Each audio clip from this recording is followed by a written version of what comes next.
In fact, the president is doubling down on his assertion that the attacker in New York City should, in fact, get the death penalty. Now, you've also heard people talking about this idea that maybe he could be sent to Gitmo down in Cuba. Well, the president is also talking about that as well. Let me take you to Twitter, where the president is saying this, and this is not going to surprise a great many people. He said, listen, I would love to send the New York City terrorists to Guantanamo, but statistically, that process takes much longer than going through the federal system. He goes on to add this.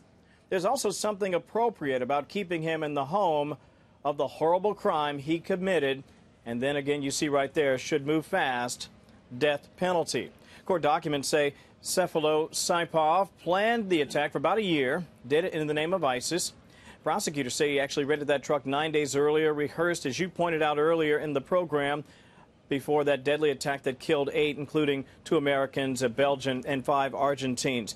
But there are some out there who feel like the president should still consider him an enemy combatant. Among them, a lawmaker that you know well, Lindsey Graham. He writes this: it appears the Trump administration is continuing the Obama policy of criminalizing the war on terror by not declaring Saipov an enemy combatant. It's ridiculous to believe that one day of interviews in a hospital tells us all we need to know about Saipov's terrorist ties. He adds this: the Trump administration missed an important opportunity to send a strong message to terrorists and make America safer. This is a huge mistake. Very sad.